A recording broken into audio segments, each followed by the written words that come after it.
Happy Mother's Day weekend and happy Good Shepherd Sunday. In this weekend's gospel, Jesus talks about himself as a shepherd and his followers as sheep. And he points out that his sheep hear his voice, and he knows his sheep, and they follow him, and he and the Father are one. So following Jesus is following the Father because Jesus and the Father are one.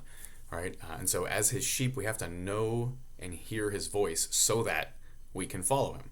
And this is true of sheep. Sheep will recognize their shepherd's voice, actual literal sheep, right? Will recognize their shepherd's voice and not someone else's. So if I walk up to a flock of sheep and I call them and start talking to them, they're not going to do anything. But if their shepherd calls them, they'll recognize his voice and they'll start to follow him because the sheep hear the voice of the shepherd and they follow it.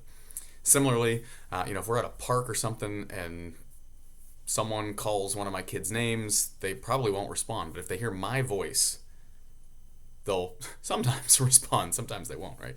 And that works in reverse, right? When you're in a crowded place, you hear some kid call out dad or mom, you probably can tell if it's your kid's voice or not your kid's voice, right? A lot of the time anyhow, right? We recognize the voice of someone who is important in our life and has authority in our life, and Jesus, our good shepherd, is that person. And so the question for a lot of us is, do you recognize the sound of your shepherd's voice in your life? How does Jesus speak to you?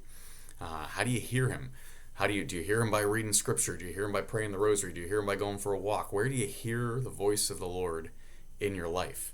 And how can you amplify that to crowd out the other noise out there so that you can hear the voice of the shepherd more often so that we can follow him, so that we can follow the Father, because Jesus and the Father are one.